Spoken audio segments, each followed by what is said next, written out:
Chairman, Administration and Internal Security, Tongoyo. Yes, Rindikiri, I am a member of the committee. No, Mr. Chairman, I just wanted to say something to it. Yes. Go ahead.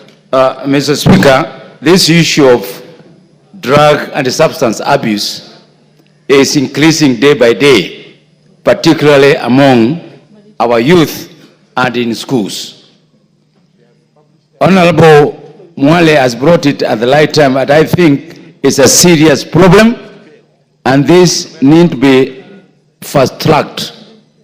And I think we need more information from every region.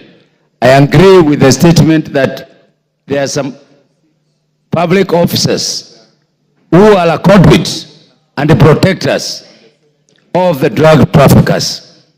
Mr. Speaker, if we have to save the generation of our youth, I think we need to have a deeper report, and I'm pleading with all the members in this house, including myself, that we avail information on what we know, not necessarily in one specific region. We all come up together and join hands, providing information that we collect from the constituencies so that this report is properly enhanced. I ask that the committee should not latch on this. Thank you, Mr. Speaker. Yes, Rwanda. Asante Bwana Spika. Bwana Spika, nampongeza mwanzo mheshimiwa kwa kuleta swala hili la mihadharati hapa bungeni. Kusema la kweli, hili swala linatuathiri sana. Na kabla sijaendelea kuchangia, nataka mheshimiwa uchukue tahadhari sana. Mimi mwenyewe hapa nilikuja nikataja majina ya kwangu, na ilikuwa mwanzo wa maisha yangu kubadilika. Bunge la 12 nilikasirika, ilikuwa imezidi, nikaja nikataja jina. Maisha yangu ilibadilika, ikabidi sasa nitembee na askari kila pahali. Na nikaongezewa na askari. Na nashukuru bunge hili walinisaidia sana. Hii shida iko, na ilikuwa imeletwa mpaka kuzungumza, inakuwa ukizungumza wewe ndio unakuwa mbaya. Wale wanauza mihadharati si wabaya, wewe unayezungumza kama mbunge.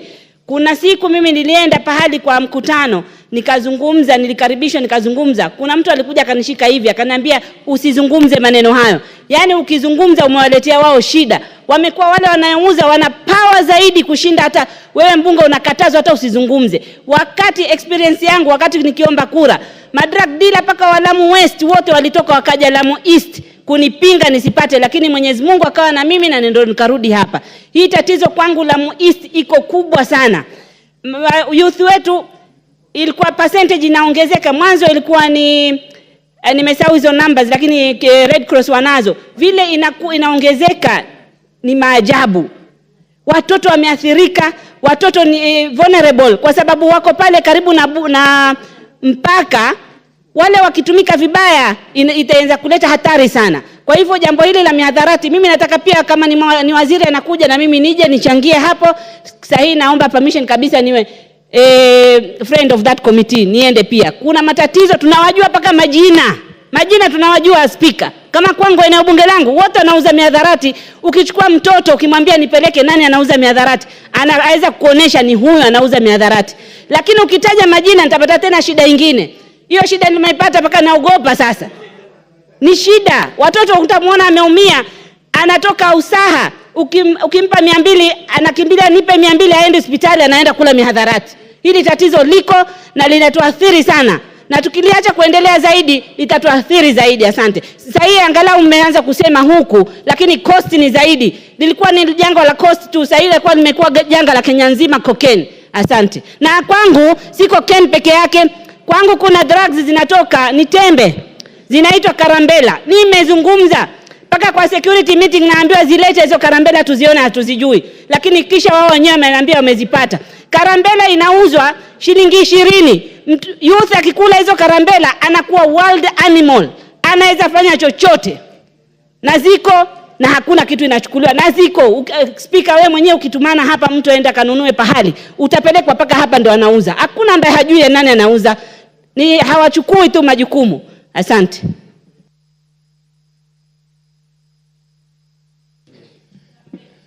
Mr. Speaker, thank you for the opportunity.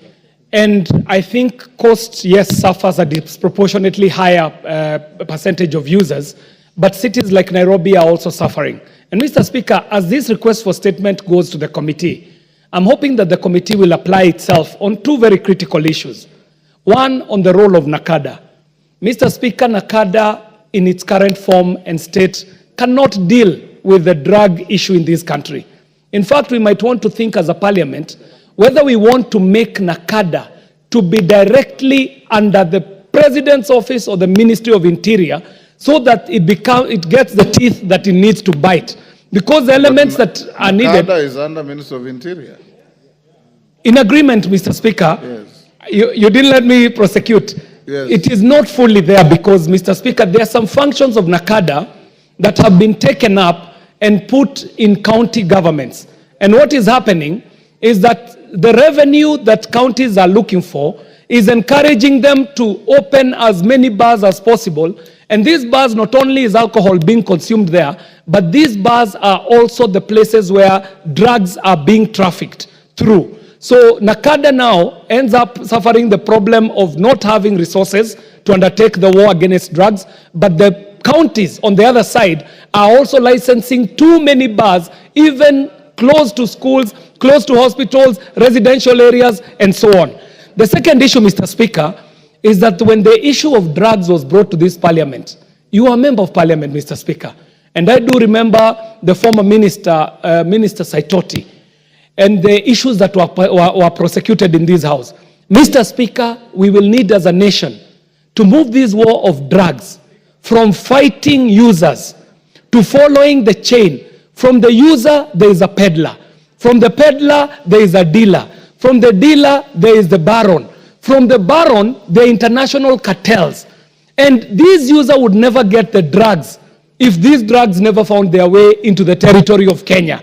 So the problem is way higher up than this young man or woman that we are criminalizing as a user. The user is at the end of the chain. So as the committee is prosecuting this matter, let us also see what it is that we can do to upscale this fight from the level of the ground where we are criminalizing the user all the way to the peddler, to the dealer, to the baron, and see how then we can also arrest it using the international instruments that are available. Mr. Speaker, I thank you for this opportunity. Justice Kamei.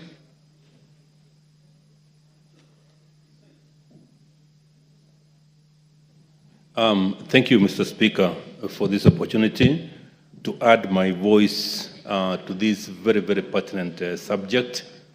An issue that is threatening the generations of this country.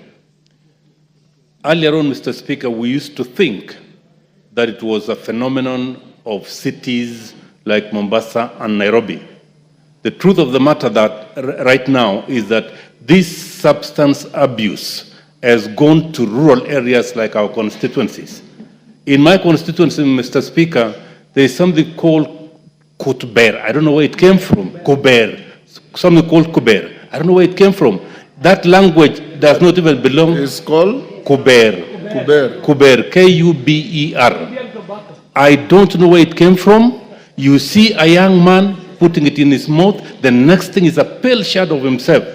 It is spreading in so many schools, institutions, Mr. Speaker, and it is threatening the generations of this country. Mr. Speaker, I want us as Parliament to apply ourselves fully to this issue and not to leave it to the Ministry of Interior alone and not leave it to NACADA alone. Mr. Speaker, I support. Thank you. Yes, Oundo. Honorable Speaker, thanks a lot for my colleague, Mheshimiwa Tindi Mwale, for bringing this matter. But I think it's being too elitist to only consider these imported and high-value drugs. Honorable Speaker, where we come from, we have the maintenance of bang, sativa, whatever it's called, bang. And Honorable Speaker, It's called cannabis sativa. Cannabis sativa. I'm most unfortunate because I border Uganda.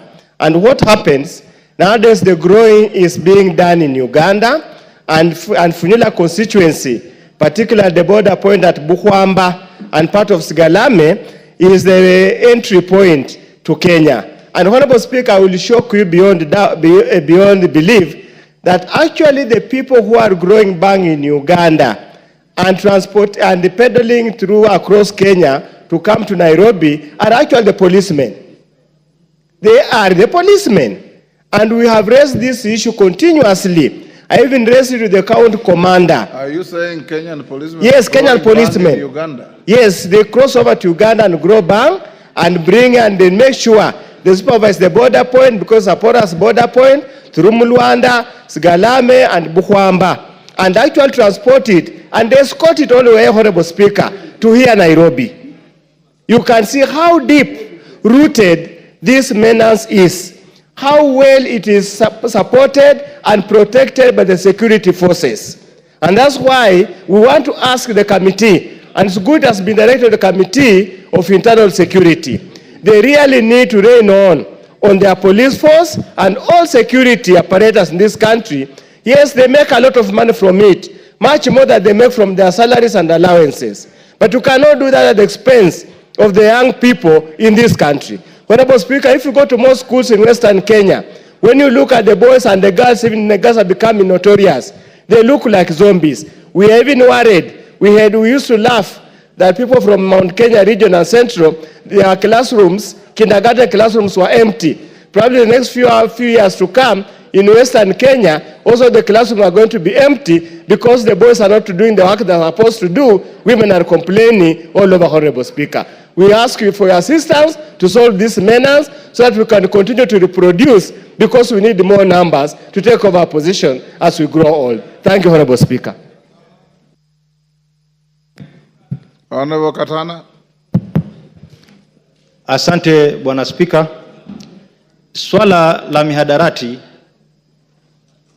ni swala nyeti sana. Bwana Spika, zamani madawa ya kulevya yalikuwa yanapatikana mijini. Lakini kufikia sasa yameingia mpaka mashinani. Na wanaumia zaidi ni watoto wa shule. Bwana Spika, watoto wetu siku hizi wameanza kujiua kwa sababu wakikula madawa ya kulevya kufikiria kwao kunakuwa ni duni. Tujiulize swala moja Bwana Spika. Kenya hatuna shamba la cocaine wala hatuna shamba la heroin. Haya madawa yote ya kulevya yanatoka nje. Ni wapi ambapo kuna ulegevu ambapo inaruhusu madawa haya kuingia katika nchini?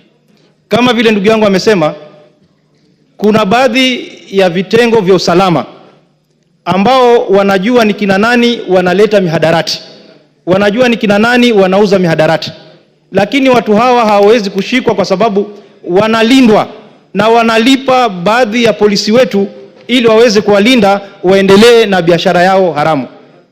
Ni wakati mwafaka Bwana Spika, kama taifa sisi sote bila kulaumu mtu yote tujitolee kama Wakenya kusema kwamba swala la mihadarati ni lazima liharamishwe katika nchi yetu kwa sababu linahatarisha usalama wa kitaifa. Asante Bwana Spika kwa kunipatia nafasi. Bwana Katana, tayari limeharamishwa. Is unlawful to be found with drugs. Bwana Spika, ndio tunasema vitengo vya usalama vimelegea. Ni lazima kwa sababu hatuna mashamba ya cocaine, hatuna mashamba ya heroin. Kule zinakotoka ni lazima waangalie kama zinakuja kwa njia ya meli ama kwa njia yote. Mipaka yetu lazima ilindwe, tuhakikishe kwamba hakuna mihadarati inaingia katika taifa letu. Asante Bwana Spika. Benja will be the last. Thank you, Mr. Speaker. I want to thank the honorable member for bringing up this matter. Mr. Speaker, drugs are threatening to kill our whole generation, Mr. Speaker. Mr. Speaker, as the committee looks at this matter, I want to propose to them that the committee should look at who are the actors, Mr. Speaker, where are the failures in terms of enforcement, Mr. Speaker. And number three, Mr. Speaker, much more important, is we might accuse NACADA for not performing, but we must also look at the law that establishes NACADA, whether we can propose amendments to that law to give it more powers, more authority, Mr. Speaker, so that they can be able to act accordingly, Mr. Speaker. So I support the statement. Chair Security, Owen Bayer.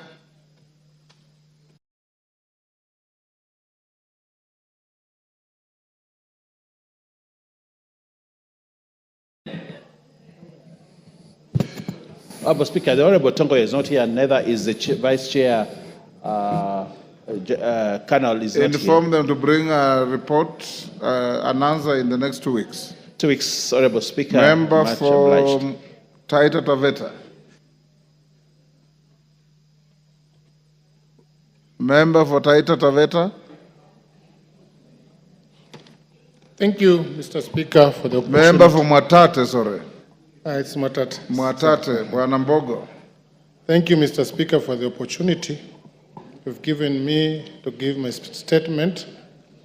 My statement reads, You should tender an apology to the House for coming late. This is the second time I'm calling you. I'm sorry, Mr. Speaker, for coming late.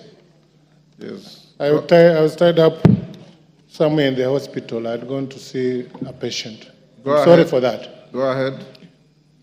Request for statement regarding the rise of insecurity in Taita Taveta County.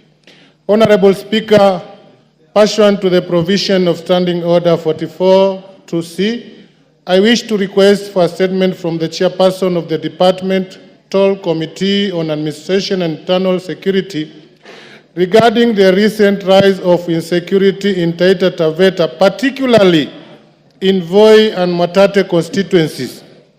Honorable Speaker, the rise of insecurity in Taita Taveta County has negatively impacted not only the safety but the well-being of the residents, particularly in Voi and Mwatate constituencies.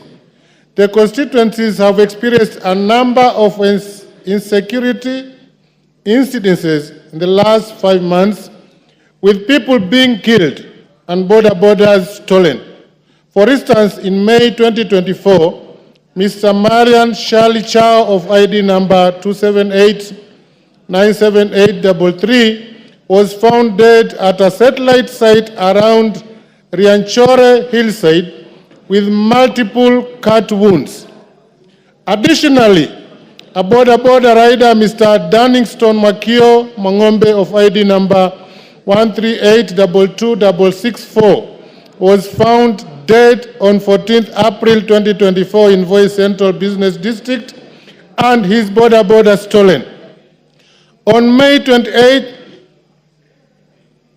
2024, Mr. Silas Silomengo Machongo, a border rider in Ronge Ward, was found dead in Voi constituency and his border stolen, while Mr. Julius Mafuga of ID number 299-51391 was allegedly beaten to death by a police officer from Mwatate Police Station in May 2024. Further, Mr. Sylvans Manjala Mvoi of ID number 370-23429 was attacked and severely injured on 2nd September 2024 within Sagala Ward in Taita Taveta County and his border stolen. He was rushed to Moi County Referral Hospital for treatment and later referred to Kilimanjaro Christian Medical Center in Moshi, Tanzania, where he succumbed to the injuries. The matter was reported to Voi Police Station under OB number